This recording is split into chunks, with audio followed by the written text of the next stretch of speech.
Guys welcome to my YouTube channel maths Pathshala. कैसे हैं आप सब लोग? आई होप आप लोग बहुत ज़्यादा अच्छे होंगे। अब हमारा नेक्स्ट क्वेश्चन है, समरूप पदों को जोड़ते हुए या घटाते हुए सरल कीजिए। तो ये जो दे रखे हैं, दो पद दे रखे हैं। अभी ये देखना है ये दोनों समरूप हैं। जब इन्होंने बोल दिया है समरूप पदों को, इसका मतलब ये है कि कहीं ना कहीं ये समरूप होंगे। हमें इन्हें पहले समरूप करना पड़ेगा। समरूप का मतलब होता है जिनका रूप एक जैसा हो, जो एक जैसे दिखाई देते हों। अभी दिखाई नहीं दे रहे हैं, अभी एक स्टेप हम करेंगे उसमें ये एक जैसे दिखाई देंगे। उसके बाद इन्होंने क्या कहा कि जोड़ते हुए या घटाते हुए सरल कीजिए। इसमें जोड़ने का निशान दे रखा है तो जोड़ते हुए सरल करना है। कोई क्वेश्चंस ऐसे भी होंगे जिसमें घटाने का निशान दे रखा होगा तो उन्हें घटाते हुए सरल करना है। तो जैसा रूप दे रखा होगा या जैसा दे रखा होगा हमें प्लस या माइनस, तो उसे वैसे ही हमें सरल करना होगा, यानी हल करना होगा। ठीक है, तो पहले तो हम इसको लिखते हैं कि कैसे समरूप हैं ये। तो ये √8 है। ठीक है, √8 स्क्वायर रूट 8 है ये। तो ये कैसे बाहर आ सकता है? हमें मालूम है कि √8 को हम क्या लिख सकते हैं, रूट के अंदर 2 × 2 × 2 लिख सकते हैं, क्योंकि 2 दूनी 4 दूनी 8 इस तरीके से हम लोग लिख सकते हैं। और ये जोड़े के साथ बाहर निकल आएगा। ऐसे ही +5 लिखेंगे और 32 को क्या लिखेंगे हम, 2 × 2 × 2 × 2 × 2। ठीक है, आप चाहो तो यहाँ पर सॉल्व करके भी देख सकते हैं, एलसीएम टाइप का निकाल के भी देख सकते हैं। तो क्या होगा, ये 2 दूनी 4, 4 दूनी 8, 8 दूनी 16, 16 दूनी 32। तो 32 को हम इस तरीके से लिख सकते हैं। चूंकि ये स्क्वायर रूट है इसलिए 2 2 के जोड़े बनकर बाहर निकल आएगा, यानी कि जो एक जोड़ा बन गया 2 का, ये बाहर निकल आएगा, यानी 2 × 2 √2। 2 ऑलरेडी था, ये 2 बाहर निकल गया और जो 2 बचा वो अंदर आ गया। ठीक है, +5 यहाँ पहले से ही है। कितने 2 बाहर निकल के आएंगे, ये वाला एक जोड़ा बाहर निकल के आएगा, सेकंड जोड़ा ये बाहर निकल के आएगा और ये √2। ठीक है, उसके बाद क्या बन जाएगा, ये 4 √2 हो जाएगा और प्लस 5 दूनी 10 दूनी 20 √2 हो जाएगा। अब 4 और ये भी √2 है, ये भी √2 है, यानी अब ये समरूप बन चुके हैं, है ना, एक जैसे बन चुके हैं। अब 4 + 20 ब्रैकेट में लिख देंगे और √2 कॉमन ले लेंगे, है ना। ये जो चीज़ है √2 इसमें भी है, इसमें भी है, तो हमने √2 को कॉमन ले लिया और 4 + 20 ब्रैकेट में लिख दिया। तो 20 और 4 कितना हो जाएगा, 24 √2। ये होता है समरूप पद। अब इसका सेकंड पार्ट है, ये भी इसको समरूप पहले बनाना होगा, उसके बाद फिर उसको जोड़ के हल कर देना होगा। तो कैसे लिखेंगे हम, 7 × √3 को तो ऐसे लिखेंगे, क्योंकि √3 सिंगल डिजिट है, ये बाहर नहीं आ सकती। ठीक है, +2 √ 7 को हम क्या लिख सकते हैं, 3 × 3 × 3। ठीक है, तो इसमें जो है 3 × 3 = 9, 3 × 27 ये बन गया। अब एक जोड़ा बन के बाहर निकल आएगा, बस 7 √3 ऐसे ही लिखेंगे, +2 पहले से ही है, एक 3 बाहर आ जाएगा और √3 7 √3 प्लस 2 × 3 = 6 √3। अब देखिए दोनों समरूप हो गया, ये भी √3 है, ये भी √3 है, बस यहाँ पर डिजिट चेंज है जो जुड़ के लिख जाएगी, यानी 7 + 6 ब्रैकेट में लिख देंगे और √3 कॉमन है वो हम निकाल लेंगे। तो 7 और 6 कितना बन जाएगा, 13 और √3। ये हमारा इसका आंसर हो गया। इसका थर्ड पार्ट है, समरूप पदों को हल करने का थर्ड पार्ट है, 9 √5 - 3 √5। देखो इसमें घटाते हुए हमें हल करना है। ठीक है, तो इसमें 5 देखिए सिंगल डिजिट है, बाहर नहीं आएगा, इसमें 5 सिंगल डिजिट है, बाहर नहीं आएगा। ठीक है, तो ये सिंपल हो जाएगा, 9 में से 3 निकाल देंगे और √5 दोनों में कॉमन है वो बाहर ले लेंगे। ठीक है, और दोनों को ब्रैकेट में लिखना है क्योंकि हमने √5 को कॉमन लिया है। √5 दोनों के साथ है, देखिए 9 √5, 3 √5 और माइनस का निशान। तो इस तरीके से हमें क्या करना है, 9 - 3 ब्रैकेट में रखना है और √5 कॉमन लेके बाहर रखना है। 9 में से 3 जाएगा, 6 बचेगा और ये हो गया √5।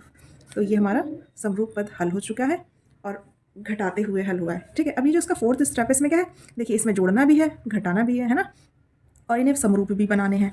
तो ये बिल्कुल इसमें से कुछ ना कुछ बाहर निकलेगा और एक जैसा बनता चला जाएगा। अब जैसे 24 है, हम क्या लिख सकते हैं, 24 को हम लिख सकते हैं 4 × 6 = 24, है ना, लिख सकते हैं। 54 को क्या लिख सकते हैं हम, 54 को 9 × 54 लिख सकते हैं। ठीक, और 96 को हम क्या लिख सकते हैं, 16 × 96। ठीक, 96 को हम 16 × 96। अब दिखाई दे रहा होगा, इसमें भी 6 है, इसमें भी 6 है, इसमें भी 6 है, और 6 अंदर होगा तो वो बाहर तो आ नहीं पाएगा। और एक चीज़ और दिखाई दे रही होगी, देखिए ये 2 का स्क्वायर बन जाएगा, ये 3 का स्क्वायर बन जाएगा और ये 4 का स्क्वायर बन जाएगा, है ना। तो इस तरीके से हम इसको सॉल्व करेंगे। तो √24 को हम लिख सकते हैं 4 × 6, 54 को लिखेंगे 9 × 6 और 96 को लिखेंगे 16 × 6। ठीक है, अब ये 4 जो है वो क्या है, वो 2 का स्क्वायर है ना, 2 दूनी 4 प्लस 3 9 जो है वो 3 का स्क्वायर है, 3 स्क्वायर × 6 माइनस 16 जो है वो 4 का स्क्वायर है, 4 स्क्वायर × 6, है ना। तो जो स्क्वायर है वो बाहर आ जाएगा सिंगल डिजिट में और √6 हो जाएगा ये, प्लस 3 √6 हो जाएगा ये, और ये 4 √6 हो जाएगा। अब क्या करेंगे, √6 तीनों में कॉमन ले लेंगे और ब्रैकेट में लिखेंगे 2 + 3 - 4 √6, है ना। 2 3 5, 5 में से 4 जाएगा, एक 6 यानी कि √6। ठीक है, एक का इससे मल्टीप्लाई हो जाएगा तो √6 ही आ जाएगा, क्योंकि जैसे 2 एकम 2 होता है, 3 एकम 3 होता है, ऐसे ही √6 एकम √6 है ना। हो गया ना सिंपल। अब इसका नेक्स्ट पार्ट है 5 वाला। इसमें क्या है, इस अभी तक हम क्या कर रहे थे, स्क्वायर रूट कर रहे थे। अभी हमारे पास क्या आ रहा है, इसमें हमारी जो करनी है, यानी ये जो हमारा रूट है इसके ऊपर 5 लगा हुआ है दोनों पे। दोनों बिल्कुल सेम है ना। ये भी 5 के ऊपर 5 लगा हुआ है, √5 के ऊपर इसमें भी 5 लगा है। कुछ भी बाहर निकालना है, सिंपल वे में 5 + 2 को ब्रैकेट में लिख देंगे और 5 और ये वाला 5 ऊपर लिख देंगे। ठीक है, ये दोनों इसमें से कॉमन आ गया। देखिए इसमें भी ये चीज़ है, इसमें भी ये चीज़ है, तो ये कॉमन ले लिया और 5 + 2 हमने ब्रैकेट में जोड़ कर लिख दिया। 5 और 2 7 हो गया और 5 रूट के अंदर और 5 छोटा सा बनेगा इस रूट के ऊपर। ठीक है, इसका नेक्स्ट पार्ट है cube root of 2, cube root of 16 minus cube root of 54। तो ये भी जो है समरूप होंगे, कहीं ना कहीं कुछ ना कुछ बाहर निकल के आके बिल्कुल एक जैसे होते चले जाएंगे। लेकिन एक चीज़ याद रखना, इसमें जोड़े से बाहर नहीं निकलेंगे, इसमें 3 3 के जोड़े से बाहर निकलेंगे, यानी 2 के जोड़े से बाहर नहीं निकलेंगे।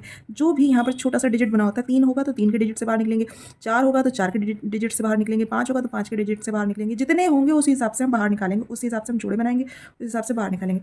तो देखिए 2 तो बाहर निकल नहीं सकता है, 2 तो सिंगल है, तो ये हमारा ऐसे ही रहेगा। इसे हम क्या लिख सकते हैं, इसे हम 16 को लिख सकते हैं 2 दूनी 4 दूनी 8 दूनी 16, यानी दो जो है 4 बार आ रहा है। ठीक है, 54 को क्या लिख सकते हैं हम, 3 9 3 27 दूनी 54, ऐसे लिख सकते हैं। आप चाहो तो 54 ऐसे करके आप जो है सॉल्व करके देख लेना, एक रफ साइड में लिख लेना और सॉल्व करके देख लेना क्या होगा। 3 से काटेंगे, 3 एकम 3 24, 3 अट्ठे 24, 3 छक्के 18, 3 दूनी 6, 2 एकम 2, देखो 3 बार आ गया, 2 एक बार आ गया, हमने वैसे ही लिख दिया। ठीक है, जो चीज़ को सॉल्व करने की ज़रूरत ना पड़े इस तरीके से, वो हम ऐसे लिख देंगे। इसकी ज़रूरत पड़ रही है वो हम जो है सॉल्व करके लिख लेंगे, ताकि कोई कन्फ्यूज़न ना हो। ठीक है, अब 2 यहाँ पर छोटा सा 3 आएगा, प्लस ये देखिए ये वाला 3 का जोड़ा बन के बाहर निकल आएगा, तो 2 √2 ये 3। ठीक है, 3 3 के जोड़े बन के बाहर निकलेंगे, ये 3 बाहर आ जाएगा और क्यूब रूट ऑफ 2। ठीक, जिसमें यहाँ पर जो नंबर यहाँ पर होता है उतने ही हम जोड़े बनाते हैं। 3 नंबर है तो यहाँ 3 के जोड़े बनेंगे। ठीक है, देखिए 3 है तो 3 के ही जोड़े बनेंगे, 2 होता तो 2 के जोड़े बनते, 4 होता तो 4 के जोड़े बनते। इस बात का हमें बहुत ध्यान रखना है। ठीक, अब क्या करेंगे, ये हमारा देखिए अब बिल्कुल समरूप हो गया ये। अब हमें जोड़ना है, क्या जोड़ना है, मतलब जोड़ना और घटाना जैसा भी है वो करना है। अब √2 क्यूब रूट ऑफ 2 बाहर ले लेंगे, बाकी जो चीज़ें नंबर बच रहे हैं वो अंदर ब्रैकेट में लिखेंगे। तो इसमें कुछ नहीं है, यानी कि 1 है, प्लस इसमें 2 है, इसमें -3 है और 2 की क्यूब रूट ऑफ 2। ठीक, अब 2 1 3 3 में से 3 गया 0, 0 तो हुआ ये, और क्यूब रूट ऑफ 2, इससे क्या होगा, 0 की अगर किसी चीज़ से मल्टीप्लाई होती है तो वो 0 आ जाता है, तो हम इसे लिख देंगे 0। ठीक है, तो ये हमारा सॉल्व हो चुका है, इसका आंसर 0 आ गया। ऐसे ही हमारा जो 7 वाला पार्ट है, इसमें क्या है, तो क्या कर सकते हैं, 147 को हम लिखेंगे, इससे पहले कट करते हैं। ठीक है, 7 से कट करते हैं, 7 दूनी 14, 7 एकम 7, 7 3 21, 3 एकम 3।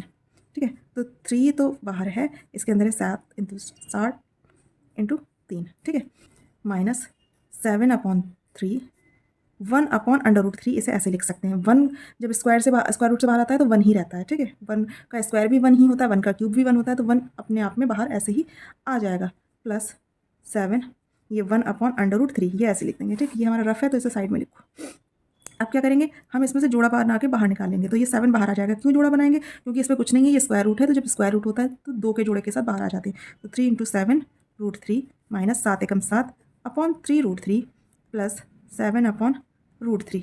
ठीक है, अब क्या होगा, 3 7 21 √3 माइनस 7/3 √3 प्लस 7/√3। अब हम क्या करेंगे, अब हम एलसीएम लेंगे कि 3 है और √3 है। ठीक है, देखिए √3 इसमें मौजूद है और इसमें मौजूद नहीं है, तो वो मल्टीप्लाई में चला जाएगा। ठीक है, तो 21 √3 की मल्टीप्लाई हो जाएगी 3 √3 से, क्योंकि इसके नीचे कुछ नहीं है, 1 है तो पूरे से मल्टीप्लाई हो जाएगी।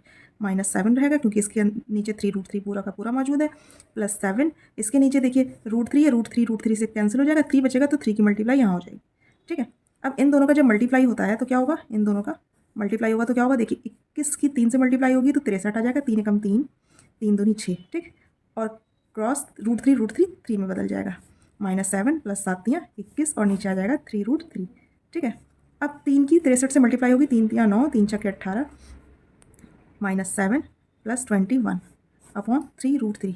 अब 189 में 21 पहले जोड़ दो, फिर 7 घटा दो, या फिर ऐसा करो कि 7 21 में से घटा दो और 189 में जोड़ दो, तो जैसा लगे वैसा कर लो, कोई दिक्कत नहीं है, पहले जोड़ लो फिर घटा दो। ठीक है ना, तो जब हम इसको जोड़ेंगे तो देखिए 189 और में 1 जोड़ेंगे तो क्या होगा 190, और 190 में 20 जोड़ेंगे तो 210 हो जाएगा, -7 अपॉन 3√3, और 210 में से 7 जाएगा तो बचेगा 203 अपॉन 3√3। √3 कभी भी नीचे नहीं छोड़ते हैं, तो हमें क्या करना पड़ेगा, 203/3√3 लिखेंगे और √3 से ऊपर नीचे मल्टीप्लाई कर देंगे ताकि नीचे का √3 खत्म हो जाए, क्योंकि जो रूट का नंबर होता है वो नीचे नहीं छोड़ते हैं, हर में रूट का नंबर नहीं छोड़ते हैं। तो हम ऐसा करेंगे, ऊपर नीचे जो भी √3 दे रखा है तो √3 से ऊपर नीचे मल्टीप्लाई कर दी, या कोई भी होता तो ऊपर नीचे रूट से मल्टीप्लाई कर देते। तो 203√3 आ गया ये, और 3 × 3 तो क्या हो जाएगा 203√3 और 3 3 9। तो हमारा इसका आंसर जो है वो ये हुआ। तो बहुत ध्यान से कैलकुलेशन करने की ज़रूरत है, एक भी डिजिट इधर उधर होता है तो आंसर ख़राब हो जाता है, गलत हो जाता है।